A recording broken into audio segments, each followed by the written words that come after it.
কিন্তু বিপদ তো অলরেডি ঢুকিয়ে দিয়েছে মমতা ব্যানার্জি পশ্চিমবাংলায়। এই সরকার তো এসআইআরকে চ্যালেঞ্জ করেনি, মেনে নিয়েছে। কেন মানলেন? আপনি তো এত ক্ষমতাধর, আপনি মানলেন কেন? আপনি কেন গেলেন না সুপ্রিম কোর্টে সরকারকে নিয়ে প্রথমে? আপনারা কি চান তাহলে পুরো এসআইআর প্রক্রিয়া বাতিল হোক? আমরা বলেছি এসআইআর প্রক্রিয়ার মধ্যে যে দুটো জিনিসকে ঢোকানো হয়েছে, এনুমারেশন ফর্ম এবং লিঙ্কিং, আমরা বলেছি এই দুটি কন্ডিশন সংবিধান বহির্ভূত কন্ডিশন, এটা ঢোকানো যায় না। আমরা এই রাউন্ডে এই দুটি বিষয়কে বাতিল করার কথা বলেছি। আজকে যে লজিক্যাল ডিসক্রিপেন্সির নামে মানুষের নাগরিকত্ব নিয়ে সন্দেহের প্রশ্ন তুলে দেওয়া হচ্ছে, এইগুলি কিন্তু এই দুটি বিষয়েরই ফসল। Disclaimer: the information provided by the speaker, presenter on the IDOC platform is for general informational purposes only. All information is provided in good faith. However, we make no representation or warranty of any kind, express or implied, regarding the accuracy, adequacy, validity, reliability, availability or completeness of this information. Hello hello, doctor হ্যাঁ। Doctor রয়, আমি দিগদর্শন থেকে সুজিত বলছি। হ্যাঁ বলুন বলুন। একটু বেশি রাতেই বিরক্ত করলাম। নো প্রবলেম বলুন। বলছি যে এসআইআর নিয়ে আপনার যে মামলাটা ছিল সেটা তো তারিখ পে তারিখ হয়ে গত 24শে মার্চ একটা তারিখ পড়েছিল এবং সম্ভবত আপনি দিল্লিতে ছিলেনও সেদিন। হ্যাঁ ছিলাম। সেদিন ঘটনাটা কি ঘটলো সেটা একটু জানতে চাইব। আরেকটা ঘটনা যেটা জানতে চাইব সেটা হচ্ছে এই মুহূর্তে আমাদের সিপিএমের একজন নেতা, আইনজীবী নেতা সব্যসাচী চট্টোপাধ্যায়ের একটা ইন্টারভিউ দেখছিলাম। সেখানে তার বক্তব্যের মধ্যে এই ইমিউনেশন ফর্মটা নিয়ে নতুন করে একটা বক্তব্য দেখছি, যেটা আপনি বলেছেন সে কথার প্রতিধ্বনি পাচ্ছি। তাই না? এই বিষয়টা আপনাকে আমি পাঠাবো লিঙ্কটা। আপনি এই বিষয়টা কি বলবেন যে এতদিন বাদে কি এই বামপন্থীদের এবং বিশেষ করে তার আইনজীবীদের কাছে এই কথাটা আগে শুনিনি, এখন এই ফর্মটা নিয়েই এসআইআর নিয়ে কি ক্ষতি হয়েছে না হয়েছে সেগুলো বাদ দিয়ে ফর্মটার বৈধতা নিয়েই তিনি বলছেন যে এটা সাংবিধানিক স্বীকৃতি নেই এই ফর্মটা দেওয়ার নির্বাচন কমিশনের। আপনি যা বলেছেন হুবহু সেই কথা আপনি বলেছেন কতদিন আগে। আপনার সঙ্গে প্রায় 3-4টি অনুষ্ঠান আমি করলাম, আর সে কথা কারোর মুখে শুনিনি। এই এখন সদ্য আমি আবার শুনতে পাচ্ছি সিপিএমের আইনজীবী সব্যসাচী চট্টোপাধ্যায়ের মুখে। কি বলবেন? আচ্ছা, এটা বোধহয় একটা কাকতালীয় হতে পারে বা খুব সম্ভবত কাকতালীয় হবে, তা না হলে আর কি বলবো বলুন। 24 তারিখে আমি যখন সাবমিশন করলাম মহামান্য চিফ জাস্টিসের কাছে, পিজাইয়ের কাছে, হ্যাঁ, তারপরে উনি যেটা বললেন সেটা হলো যে এই কনস্টিটিউশনাল ম্যাটারটা বা জুডিশিয়াল ম্যাটারটা শোনার জন্য 3 জন জাজের বেঞ্চ দরকার। আচ্ছা সেদিন তো তারা 3 জন জাজ ছিলেন না, আচ্ছা 2 জনের জাজ, 2 আচ্ছা জাজের বেঞ্চ। আচ্ছা আচ্ছা অতএব এইটা বলে উনি ছেড়ে দিলেন। হুম আমি তখন তার আগে আমি সাবমিশন করে দিয়েছি, এনুমারেশন ফর্মটার তো কোনো পরিচিতি নেই, আমি দেখতে পাচ্ছি না। এটাই আমার পয়েন্ট। হ্যাঁ মানে আমাদের ইলেক্টরস, ওই যে রেজিস্ট্রেশন অফ ইলেক্টরস রুলস 1960, হুম। সেখানে এই ফর্মটা নেই। এটাই তো আমার একমাত্র বিষয় প্র্যাকটিক্যালি, একমাত্র ডে ওয়ান। একদম একদম ঠিক। সেইটা যখন আমি বলছিলাম এবং চিফ জাস্টিস যখন বললেন যে এটা 3 জনের শোনার জন্য দরকার, 3 জনকে শুনতে হবে, তার মানে ইনডাইরেক্টলি আমি বলতে পারি যে নিশ্চয়ই বেঞ্চ সেদিন অ্যাকসেপ্ট করে নিয়েছে যে এটার মধ্যে একটা ব্যাপার আছে, এটাকে ফেলে দেওয়ার মতো ব্যাপার নয়। অর্থাৎ এটাকে বিচার করতে হলে বা এর উপরে কমেন্ট করতে হলে আমাদের 3 জন জাজের বেঞ্চ চাই, রাইট? তার মানে কগনিজেন্সটা তারা নিয়েছেন। হ্যাঁ এই যখন আমি এসবগুলো করছিলাম বা এই কথাবার্তা হচ্ছিল, তখন কিন্তু এই আপনি যার কথা বললেন যে আইনজীবী, তিনি কিন্তু ওখানে দাঁড়িয়ে আছেন। এই পিটিশনার লাইনে কয়েকজন যারা ছিলেন তার মধ্যে তিনিও ছিলেন। আচ্ছা, ওই প্রয়োজনের পরেই দিয়েছিল। ওই তিনিও কিন্তু খুব গভীর মনোযোগ দিয়ে শুনেছিলেন পুরো ব্যাপারটা। আচ্ছা, ওই কোর্টরুমেই তিনি ছিলেন। হ্যাঁ, কেন ওই হ্যাঁ, কেন একসঙ্গে অতগুলো কেস যখন ট্যাগ করা হয়েছে। এই ট্যাগের মধ্যে উনি ছিলেন, এমনিতেই ছিলেন। কারেক্ট কথা, আমার কেসটা তো এই কেসের মধ্যে আসতেই পারে না। এই ট্যাগ করাটাই তো সুপ্রিম কোর্টের জন্য ভুল। কারণ আমার ম্যাটারটা তো ওয়েস্ট বেঙ্গল স্পেসিফিক নয়, একদম। কোন স্টেটের স্পেসিফিক নয়, এটা হচ্ছে প্যান ইন্ডিয়া এফেক্টেড। একদম। এভরিওয়্যার যেখানেই এই তথাকথিত এসআইআরটা হচ্ছে, সেখানে সেই প্রসেসটাতেই ভ্যালিড। কারণ সব জায়গায় এনুমারেশন ফর্ম ইউজ করেছে, যেটা কোনো ফর্মই নয়, একটা নন ফর্মকে ফর্ম করে চালিয়ে দিচ্ছে ইলেকশন কমিশন অফ ইন্ডিয়া। অন্তত আমার কাছে তাই মনে হচ্ছে। এইটা তো প্রথমবার তিনি শুনলেন আমার কাছ থেকে ওইখানে। হ্যাঁ। এবং সুপ্রিম কোর্টে আগে আমি তো পিটিশনটা তো ফাইল করেছি, কিন্তু পিটিশনটা আমি যেহেতু কখনোই অ্যাড্রেস করিনি নিজে, তার আগে বা করে সাকসেসফুল হয়নি। প্রথম দিন তো করেছিলাম, উনি আমাকে আসতে বলেছিলেন নেক্সট সোমবার। সেই একটাই মাত্র এক্সচেঞ্জ হয়েছিল আমার সঙ্গে। তা সে এই এতদিন পরে আমি প্রথম, কিন্তু আমিও শুনতে পাচ্ছি যে কেউ বলছেন যে এনুমারেশন ফর্মটা অবৈধ। তো এইটাই যদি হলো, তাহলে তো প্রথম দিন থেকেই পুরো শেষ হয়ে যেতে পারে। ঠিক। যেদিন আমি তো তারপরে কেসটা করছি, তাই না? এই কেসটা অনেক আগে থেকে চলছে। একদম একদম। ওই দিনই তো যেদিনই বলতেন যে এই কেসটা এই যতক্ষণ পর্যন্ত এই পার্টিকুলার পয়েন্টটাকে ডিসাইড করা হচ্ছে না, ততক্ষণ তো আমরা এক সেকেন্ডের জন্য আমরা এগোতে পারবো না। কারণ এটা তো জুরিসডিকশনাল কোয়েশ্চেন, ফাংশনাল কোয়েশ্চেন। অর্থাৎ যতক্ষণ পর্যন্ত এনুমারেশন ফর্মটা ঠিক কি ভুল বা মানে অস্তিত্ব আছে কি না এটা ডিসাইডেড না হচ্ছে, ততক্ষণ তারপরে আপনি যেতেই পারবেন না। কোথায় আপনার থাকছে লজিক্যাল ডিসক্রিপেন্সি, তারপর ম্যাপিং এই সমস্ত সেকেন্ডারি ইস্যু, একটাও কোনো ভ্যালিড পয়েন্ট নয়। কারণ হচ্ছে আসল ব্যাপারটা তো হচ্ছে আপনাকে ক্রস করতে হবে এনুমারেশন ফর্মটা। ওই গেটটা ক্রস না করে আপনি তো বাকি কিছুই করতে পারবেন না।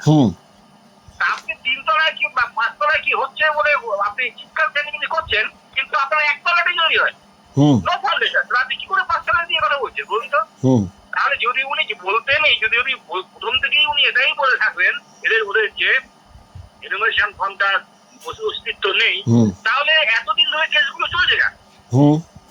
মানে তাদের কেসগুলো চলছে কেন? অর্থাৎ আমার কেসটাকে যে ওয়েস্ট বেঙ্গল স্পেসিফিক কেসের মধ্যে ঢুকিয়ে দিল, ওয়েস্ট বেঙ্গল রিলেটেড ম্যাটারের মধ্যে, এই প্রমাণ ঠিক নয়। আমার তো একটা ইন্ডিপেন্ডেন্ট একটা কমপ্লিটলি ডিফারেন্ট কেস। আমার সঙ্গে ওদের বক্তব্যে কোনো সম্পর্ক নেই। আমি কোনো লজিক্যাল ডিসক্রিপেন্সি নিয়ে কোনো কথাই বলিনি, কারণ এটা বলার আমার পক্ষে বলতে পারছি না, ইম্পসিবল। কারণ জিনিসটা তো ওই পর্যন্ত ওই স্টেজটা পৌঁছয়নি তো।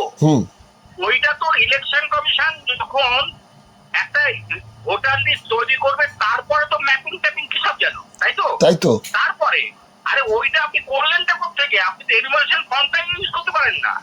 আপনার তো কমপ্লিটলি আপনার আইনি অধিকার নেই। আপনি কোন ক্ষমতা বলে এই ইনোভেশন ফর্মটা পেয়েছেন? কে আপনাকে করতে বলেছিল এটা? আপনাকে অধিকার নেই। এটা আপনাকে কে ক্ষমতা দিয়েছিল কোনো ফর্ম তৈরি করার ক্ষমতাটা আপনি পাননি? সেটা তো সেন্ট্রাল গভর্নমেন্টের কাছে।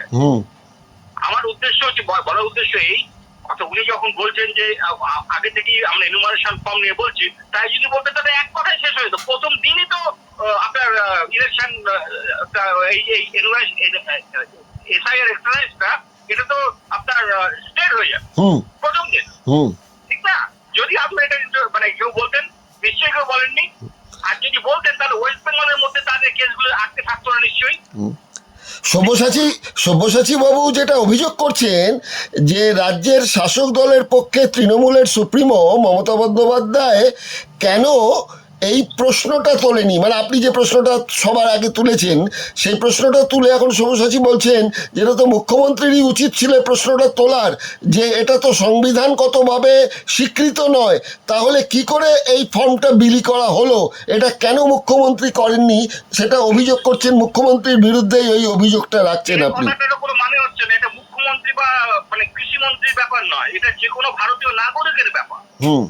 যে কোনো নাগরিকের এই কোশ্চেনটা তোলা উচিত ছিল, এবং সুপ্রিম কোর্টে সেটা শুনবেন নিশ্চয়ই। সেইটাই তো আমি করেছি।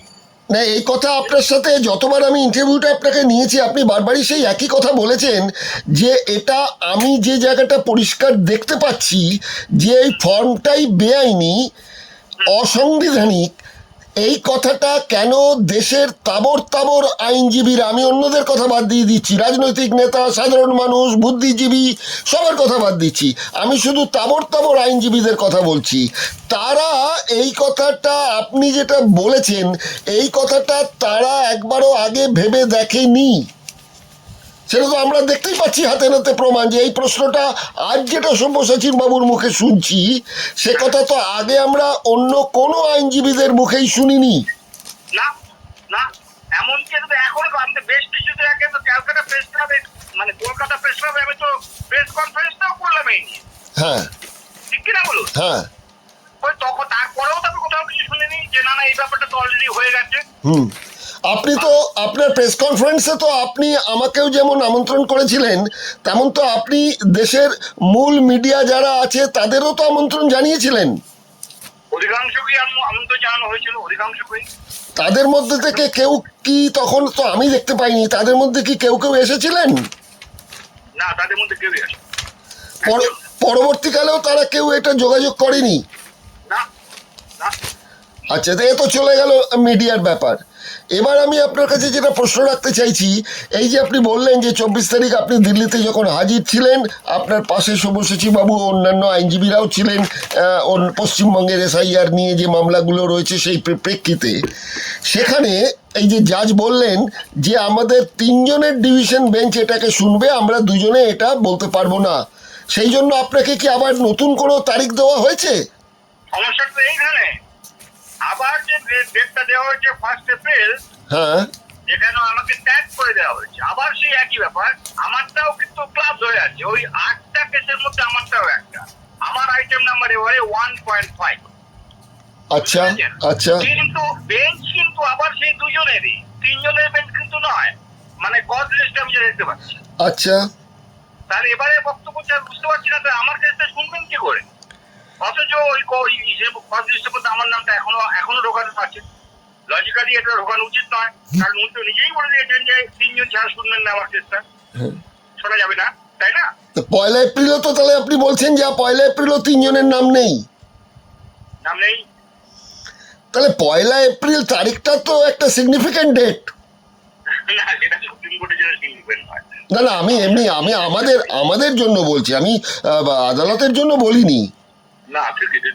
আমাদের জন্য বলছি, কেন আপনি এর আগে একটা কাকতলীয় শব্দটা ব্যবহার করেছেন বলে বলছি আমি আর কি। হ্যাঁ, ঠিক আছে, বুঝতে পেরেছি। এখন এটা আমার তাহলে ওই দিন কি করা ঠাকুর, কি করতে পারি? আবার তো সে একইভাবে ট্যাগ ধরে আছে, আমি তো ট্যাগ ধরে থাকতেই আমার ট্যাগ ধরে থাকাটাই তো ইললিগাল। আমাকে কি করে ট্যাগ করেন? আমার ম্যাটারটা তো স্টেট ওয়েস্ট বেঙ্গলকে নিয়ে ম্যাটারটা নয়, অথচ পরিষ্কার লেখা আছে সেখানে matter related to state of West Bengal. তা আমার তো সেটা নয়। তাহলে হচ্ছে নাকি পুরো জিনিসটা বলুন তো? তাহলে আমি যদি আপনাকে গব্বর সিং এর মতন জিজ্ঞাসা করি আপ ক্যা হোগা তেরা কালিয়া, গুলি খেয়ে নেবো, আর কি করবো?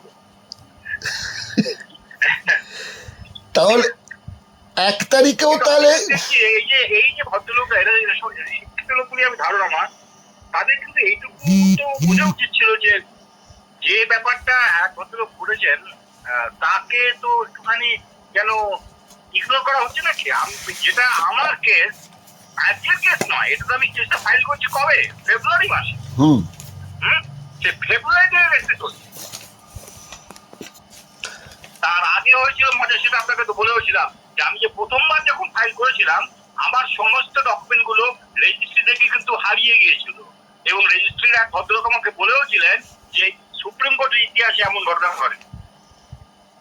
তাই তো বুঝতে পেরেছেন? আমি আমার কেসটা ফাইল করেছি, আমার পেপার বুক জমা দিয়েছি, সবকিছু, সেই সমস্ত ডকুমেন্টটাই নাকি হারিয়ে গেছে। আচ্ছা, বিশ্বাসযোগ্য এটা? না, এখন বিশ্বাসের অবিশ্বাসের কথার থেকেও বড় কথা হচ্ছে তারা যখন আপনাকে অফিসিয়ালি জানাচ্ছে যে হারিয়ে গেছে, সুপ্রিম কোর্ট থেকে ফাইল হারিয়ে গেছে, তা এই কথাটা তো আপনাকে কি মৌখিক বলেছে না লিখিত দিয়েছে? অবশ্যই মৌখিক বলেছে, মৌখিক। তা আপনি তারপরে আবার ফাইল করতে হয়েছিল। না, আপনি যখন তখন বলতে পারলেন না আপনি একবার যে আমার ফাইলটা যে পাওয়া যাচ্ছে না, এটা আমাকে একটু রিটিন দিন, না দিতে বাধ্য নয় তারা? আমি জানি না। এখন এই তো প্রবলেমটা, আমাকে তো কোনো রিটিন কিছু দেয়নি, যে আমি যে জমা করেছি সেটা তার কোনো রিটিন কিছু ছিল না, ডায়েরি নাম্বার আবার ছিল না তখন। বুঝতে পেরেছি, আমি তো ব্যাক করেছিলাম। হুম আমি জমা দিলাম, সঙ্গে সঙ্গে যদি একটা কাগজ আমাকে লিখে দিত যে আমি পেলাম, হুম তাহলে এই কথাটাই বলতে পারতাম, কিন্তু ওরা তো সেটা লিখে দেয়নি। না আমি আমি আপনি আপনি আইনজীবী বলেই জানতে চাইছি যে আমরা তো সাধারণ মানুষ, আমরা জানি যে বাচ্চা না কাঁদলে মা নাকি দুধ দেয় না। তা আপনি কি বলেছিলেন যে আমাকে একটা লিখিত দিন, বা এই যে হারিয়ে গেছে এটা নিয়ে কোনো ডায়েরি হয়েছে কিনা অমুক এইসব, মানে কি আইনিভাবে বলা যায়, করা যায়? ঠিক যায়নি, আমি এই লাইনে যাইনি, কারণ প্রথম হচ্ছে কি আমি পিটিশনার ইন পার্সন, ভুলে যাচ্ছেন, হ্যাঁ। আমি কিন্তু পিটিশনার ইন পার্সন, হ্যাঁ আমি ঠিক আইনজীবী হিসেবে যাচ্ছি না, বুঝেছেন? তখন ওরা যে কি কোথায় কি করবে আমি জানি না, আমার কেসটাকে বাঁচাতে হবে আগে, তাই না, ম্যাটারটাকে বাঁচাতে হবে। হ্যাঁ ওই জন্য আমি ওদের এন্টারপ্রেনার করলাম। যদি রেজিস্ট্রিকে এন্টারপ্রেনার করা হয় তাহলে কিন্তু রেজিস্ট্রি অনেক কিছু করে ফেলতে পারে, যেটা আপনার পক্ষে ভালো হবে। না, তাহলে কোর্ট থেকে যদি এরকম কোনো ফাইল হারিয়ে গিয়ে থাকে, সেখানে আইনত কি করা যেতে পারে? মানে অ্যাপ্লিকেন্ট যে আছে সেই বা কি করতে পারে, বা আদালত কর্তৃপক্ষে যাদের হাতে এই ফাইলের রক্ষণাবেক্ষণের দায়িত্ব থাকে তাদেরই বা কি কর্তব্য থাকে? মানে আইনি ব্যাপারটা জানতে চাইছি আপনার কাছে। আইনি ব্যাপারটা আপনি কি এখনো বোঝেননি? আমি একটু করে বুঝতে শুরু করেছি, জানি না আমি যদি এত বুঝতাম তাহলে আর আপনাকে জিজ্ঞাসা করতাম না। আমি বলছি যে আইন দিয়ে আপনি কিছুই করতে পারবেন না স্যার। হুম আপনি আমার কাছ থেকে একটাই শুনে রাখুন, rules are for fools, rules are for fools, we are fools, and এই জন্য রুলটা আমাদের জন্য।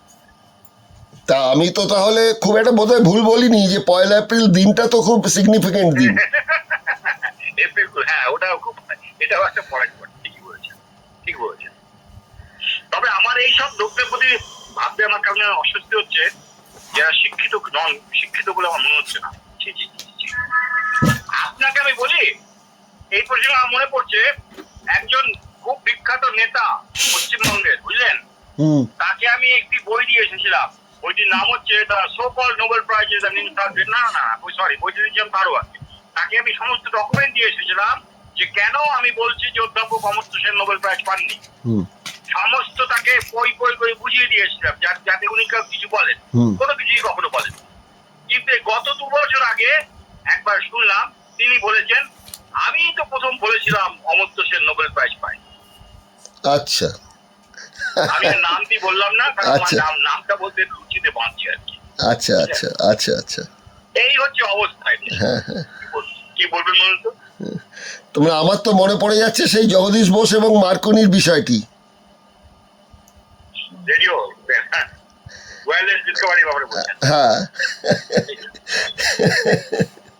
তো যাই হোক, এখন যা এই মুহূর্তে ঘটনাক্রম যা ঘটছে সেটা হচ্ছে, এই মুহূর্তে আমি কাগজের, আজকের যে কাগজ, মানে খবরের কাগজের কথা বলছি, আজকে শনিবারের তারিখে, সেদিনকে থেকে আমরা যে খবরটা জানতে পাচ্ছি সেটা হচ্ছে যে যা যা এখন পর্যন্ত ঘটেছে, যা যা নাম ফামগুলো বাদ গেছে, এবং মধ্যরাত্রে এই ভারতের স্বাধীনতা ঘোষণা হয়েছিল মধ্যরাত্রে, এই তালিকাগুলো প্রকাশ হচ্ছে মধ্যরাত্রে। প্রথম তালিকা, দ্বিতীয় তালিকা হয়ে বিবেচনাধীন যা রয়েছে তালিকা, সেই 28শে ফেব্রুয়ারির 60 লক্ষ, তারপর 29 লক্ষ, তারপর 24 লক্ষ, মোটামুটি হয়ে এখন পর্যন্ত যেটা বোঝা যাচ্ছে সেটা হচ্ছে এসআইআরে কোপ পড়ে গেছে প্রধানত প্রায় 52-53 লক্ষ মহিলা ভোট।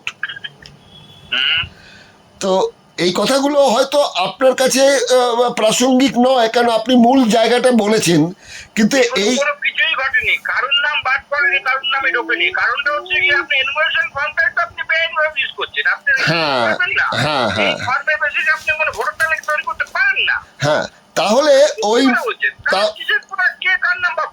তাহলে এই মূল জায়গাটাই যখন অস্বচ্ছতার কথা আপনি প্রথমে একা বলে এসছেন, তারপর এখন এটা বাম আইনজীবী সব্যসাচী চট্টোপাধ্যায়ের মুখেও শুনতে পাচ্ছি, তাহলে এই যে পর যা হয়ে গেল, তাহলে ওই একটি ঘটনার প্রেক্ষিতে পরবর্তীকালে যা কিছু ঘটছে তালিকা নিয়ে,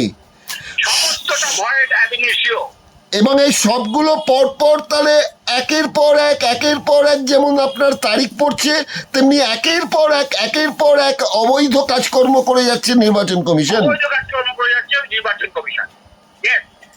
আমি এখন বলতে বাধ্য হচ্ছে, কোর্টে তো আছে ব্যাপারটা, ঠিক কথা, ভালো কথা, কিন্তু কোর্টে মানে তো ঝুলে আছে, কিন্তু যতক্ষণ পর্যন্ত এটা আমাকে আমি শিওর আনসারটা না পাচ্ছি, আমার চোখে তো সম্পূর্ণ নিয়ে যাওয়া অবৈধ। অবৈধ শুধুমাত্র কোর্টের কাছে হতে হবে না, কোর্টের যে কোনো মানুষের কাছেই অবৈধ সেটা। আমার অবৈধ আমার মনে হচ্ছে মানে কোর্ট আমাকে রিফিউজ করুক, বলুন যে না আপনি ঠিক বলছেন না, ব্যাপারটা আসলে এইটা, তা মেনে নেবো আমি। তা আমাকে তো বুঝতে হবে, আমাকে তো জানতে হবে ব্যাপারটা। আমি তো ফেব্রুয়ারির প্রথম থেকেই শুরু করেছি এবং এখনো পর্যন্ত চালিয়ে যাচ্ছি। আমি তো রিপ্লাই পাইনি, এখন রিপ্লাই পেয়েছি যে যেটা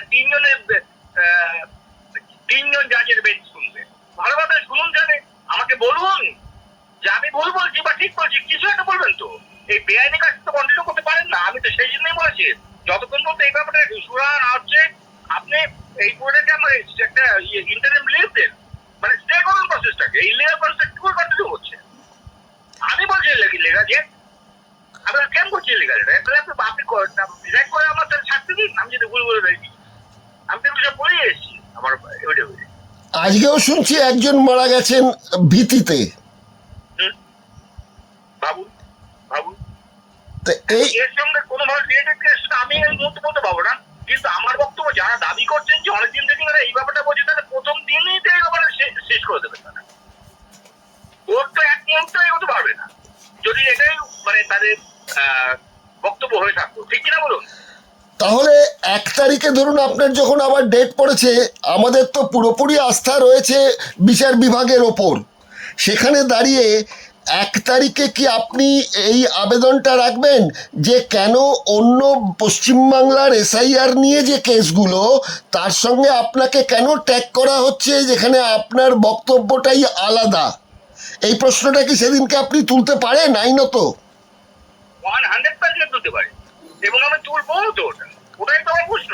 আচ্ছা, যদি আপনি বলার সুযোগ পান, যদি আপনি বলার সুযোগ পান।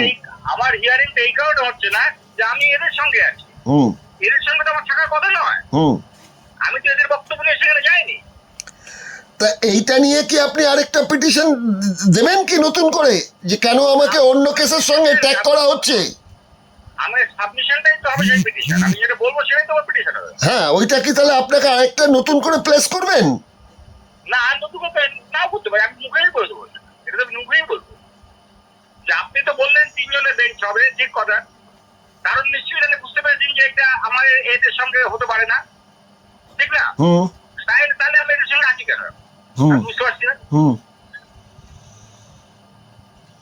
তাহলে 1 তারিখে অপেক্ষা করতে হবে। সেদিন ওই দুজনের বেঞ্চ কি বলেন এ ব্যাপারে আপনার, তার ওপর, তাই তো? আমাদের সেই জন্য অপেক্ষা করতে হবে। এক্স্যাক্টলি। আচ্ছা, কিন্তু এই সমস্ত কিছু শুরু করার আগেই আমার উত্তরটা জানতে হবে, কারণ আমি তাহলে ওখানে দাঁড়িয়ে থাকবো কেন? আমি তো প্রাপ্ত ওখানে, কারণ আমার তো অধিকার নেই ওখানে দাঁড়িয়ে থাকা। আমার তো অধিকার একমাত্র 3 জন বেঞ্চ যখন থাকবেন সেই খেলা। তা আমাকে তো ইনফরমেশন দেওয়া হয়েছে যা, তাতে আমার ওখানে থাকতে হবে। আমি থাকছিও, আমি এই কথাই বলবো। আমি কেন আজ বুঝতে পারছি না, আপনাকে একটু ক্লারিফিকেশন দিন আগে। ভোটের এখন 1 মাসও আর বাকি নেই, মানে প্রায় আমরা ভোটের মানে দুয়ারে ভোট বলতে যা বোধ হয় সেখানে পৌঁছে গেছি। এখানে সেই জায়গায় সরি, আপনি বলছি জাননি কেন বলুন তো, আমি আবার বলছি এনুমারেশন ফর্মটা পাস না করার কোথাও হয়ে যাবে ইয়ার কি পেয়েছেন আমার সঙ্গে, মানুষের সঙ্গে ইয়ার চলছে না। আমি তো যেটুকু জানি দাদা, আপনি ভুল বললে ধরিয়ে দেবেন। সুপ্রিম কোর্ট তো এরকম কথা বলেছে যে এই আইনি আদালত তার যে বিষয়বস্তুগুলো চলতে পারে, কিন্তু তার সঙ্গে কোনো রকমভাবেই এসআইআরকে বন্ধ করার জায়গা থাকতে পারে না। আমি অত্যন্ত শ্রদ্ধা নিয়ে বলছি, ওই মহামান্য সুপ্রিম কোর্টের প্রতি আমার চরম আস্থা আছে। তারপরেও আমি বলছি এসআইআর চলতে পারে কি পারে না, এই ব্যাপারটা কিন্তু সুপ্রিম কোর্ট ঠিক বলতে পারে না, কারণ সুপ্রিম কোর্টকে এই কথাটা বলা হয়নি যে এসআইআর চলতে পারে কি পারে না। আপনি বলুন, আমি যেটা বলেছি সেটা হচ্ছে এনুমারেশন ফর্মটা কি ভ্যালিড আইনের চোখে? যদি ভ্যালিড হয় তাহলে এনুমারেশন কন্টিনিউ করবে, এসআইআরটা কন্টিনিউ করবে। কিন্তু যদি ভ্যালিড না হয় তাহলে আপনি জোর করে এটাকে তো কন্টিনিউ করতে পারবেন, এই কি কথা? কিন্তু এই যদি সাংবিধানিক সংকট, এটা আমি সাংবিধানিক সংকটই বলতে পারি, এটা যদি হয় তাহলে যে বিহারে এখন সরকার চলছে সেই সরকারটাও তো সেই ফরমেশনটা অবৈধ হয়ে যাবে, এবং যে ভোট হচ্ছে এই ভোটে যে সরকারই আসুক না কেন সেটাও তাহলে অবৈধ হয়ে যাবে, যদি এটা সাংবিধানিকভাবে আপনার কথাটা যদি সেখানে মানে গৃহীত হয় বা স্বীকৃত হয়, কি তাই তো? আমি আপনাকে বলতে পারি এইটাই হতে হবে যদি এদেশে রুল অফ ল বলে কিছু থাকে। যদি রুল অফ ল থাকে তাহলে এক্স্যাক্টলি এটাই হতো। আচ্ছা, রুল অফ ল এটা এস্টাবলিশ করবে যে রুল অফ ল আছে কিনা। হ্যাঁ, আপনার মন গড়া কোনো কথা রুল হতে পারে না, আইন দিয়ে রুল হতে হবে। হুম, আপনাকে আবার বলছি আইনটা কিন্তু ভারতের মানুষরা বানিয়েছে, বুঝতে পেরেছেন? তাদের কিন্তু তৈরি করা আইন, তাদের তৈরি করা আইনের বিরুদ্ধে এমনকি মহামান্য রাষ্ট্রপতি দিতে পারবে। হুম, লজিক্যাল কোনো কথাটা হুম, এইখানে তো লজিক্যাল ডিসক্রিমিনেন্ট এইগুলো হয় যখন নাকি লজিক্যাল যেটা হওয়া উচিত সেটা হচ্ছে না, সেইটাকে লজিক্যাল ডিসক্রিমিনেন্সি বলে। এনুমারেশন ফর্মটাই যেখানে আমি কোশ্চেন করে দিয়েছি ওখানে, তাহলে তো তারপরে আপনাকে আগে ডিসাইড করতে হবে। ঠিক, এটাকে বলে থ্রেশহোল্ড কোশ্চেন। এই পার্টিকুলার কোশ্চেনের অ্যান্সার না করে আপনি ওপারে যেতেই পারবেন না, আপনি যেতে পারবেন না। ঠিক। তাহলে আমরা সময়সীমা খুব কমে এলো, আপনাকে আমি তাহলে ছোট্ট সংক্ষেপে করে যদি ইতি টানতে বলি তাহলে একটা জিনিসই দাঁড়াচ্ছে যে এখানে শুধু পশ্চিমবঙ্গ বলে নয়, সারা ভারতবর্ষে যেখানেই এসআইআরের জন্য এই ফর্মটা বিলি করা হয়েছে এবং এগুলোকে অ্যাকসেপ্ট করা হয়েছে, কিছু বিবেচনাধীন রাখা হয়েছে, এই নানান রকম যে সমস্যা তৈরি হয়েছে এগুলো টোটালটাই আপনি বলছেন যে এটারই কোনো ভ্যালিড নেই আইনত, যেহেতু ওই ফর্মটাই নির্বাচন কমিশন বিলি করতে পারে না এবং সেগুলোকে সই করিয়ে নিতেও পারে না। এটা একদম আর্টিকেল 21 অফ কনস্টিটিউশনের ভায়োলেশন। আচ্ছা, রাইট টু প্রাইভেসি, আচ্ছা, বুঝেছেন? হুম, আমাদের বেআইনি ভাবে কপালে পিস্তল ঠেকিয়ে আমাদের কাছ থেকে এই তথ্যগুলো কিনে নেওয়া হয়েছে। ওই কপালে পিস্তলটা কিভাবে জানেন তো? ওই যে এনুমারেশন ফর্ম সকল তার নিচে কিন্তু লিখে দিয়েছে যদি আপনি কোনো ভুল তথ্য দিয়ে থাকেন তাহলে কিন্তু আপনার এগেন্স্টে 1 বছরের জেল এবং জরিমানার আদেশ দেওয়া যেতে পারে। বুঝতে পেরেছেন? এটা কি বলে সেই পিস্তল ঠেকিয়ে রাখা হয়েছে। প্রথম কোশ্চেন আমার, এনুমারেশন ফর্মটা তো নেই, এটা গেল। আর যদি ধরে দেখেন এনুমারেশন ফর্ম আছে তাহলে এনুমারেশন ফর্মে লাস্ট এসআইআরে কি হয়েছিল সেই তথ্য জানতে চেয়েছে। আপনি 2002 সালে কি হয়েছিল সেই তথ্য দিয়ে থাকলে আপনি অত্যন্ত ভাবে মানে ফলস ডিক্লারেশন করেছেন, কারণ লাস্ট এসআইআর কিন্তু 2002 নয়। তাই তো, কোথায় বলেছেন? ফর্মের মধ্যে কোথাও লেখা আছে 2002 শব্দটা? তাই তো, সংখ্যাটা আছে কি? ভালো করে দেখুন, নেই। নেই। তাহলে এটা কিসের ফর্ম? চেক করছেন সেখানে হচ্ছে ভারতের লোকের সঙ্গে।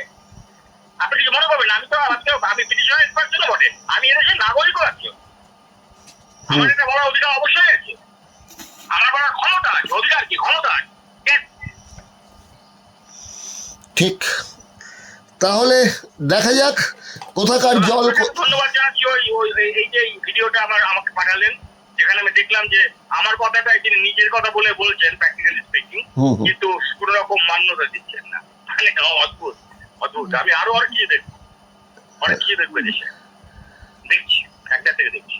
তাহলে 1 তারিখে আপনি আবার দিল্লি যাচ্ছেন এবং গিয়ে সেখানে আপনি এই বিষয়গুলোকে তুলবেন, তারপর কি হয় সেটা আপনি দিল্লি থেকে ফিরে এলে পরে বা আপনাকে ফোনেতে আমি যদি ধরি তখন জানতে পারবো 1 তারিখ বিকেলে সন্ধ্যের পর। ঠিক, একদম ঠিক, হ্যাঁ। এই হতে চলেছে। কিন্তু আপনি তো যেটা বললেন প্রথমেই যে আপনি ভারতের বিচার ব্যবস্থার ওপর পূর্ণ আস্থা রেখেই আছেন বলেই আপনি এগুলো করছেন এবং বারবার ছুটে যাচ্ছেন। আমরা বানিয়েছি, ওই জন্য তো আমরা যেমন চালু করে পূর্ণ আস্থা আমাদের আছে, 100 বার আছে, কে বলেছে নেই? 100%। ওটা আমাদেরই তৈরি করা বিচার ব্যবস্থা, তেমন আস্থা থাকবে না, বলুন আপনি। তাহলে ঠিক আছে, তাহলে ওই 1 তারিখ সন্ধ্যের পর আপনাকে আমি আরেকবার ফোনেতে ধরবো যে কি ঘটনা ঘটলো সেটা জানার জন্য। ঠিক আছে, ঠিক আছে, আমিও খুব আগ্রহের সঙ্গে আপনাকে উত্তর দেবো বলি। হ্যাঁ, আর দয়া করে যদি কোনো ঘটনা ঘটে, আর দয়া করে 1 তারিখে ফোনটা ধরবেন। আপনি ভাববেন না কিন্তু যে আপনাকে এপ্রিল ফুল করার জন্য ফোন করে ফোন কেটে দিচ্ছি, তা করব না। একদম না, একদম। একদম না, এটা সিরিয়াস। তারিখটা যদিও 1 এপ্রিল, তবু আমি কিন্তু সিরিয়াসলি সন্ধ্যেবেলা আপনাকে ফোনটা করব। একদম করুন। আচ্ছা, আচ্ছা। আশা করছি আপনাকে আমি কোনো ভালো খবর দিতে পারবো। আচ্ছা আচ্ছা, সেই আমার কিন্তু এখনো সম্পূর্ণ মাত্রা যায়নি বাবু, হ্যাঁ সম্পূর্ণ। হ্যাঁ। আর আমারও আপনি যে আমাকে ভালো খবর দেবেন তা নয়, সারা পশ্চিমবঙ্গবাসীর সঙ্গে ভারতবাসীর কাছে আপনি খবরটা পৌঁছে দিতে পারবেন। মানে আমি তো দেবো না, মানে পৌঁছে আমাদের সুপ্রিম কোর্ট দিকে হ্যাঁ হ্যাঁ ওইখানেই পৌঁছে যাবে। হ্যাঁ। Sure, sure. ঠিক আছে, নমস্কার, Thank you, thank ভালো you. থাকবেন, ভালো থাকবেন, আপনাকে ধন্যবাদ। ভালো থাকবেন। আচ্ছা, থ্যাংক ইউ। আচ্ছা।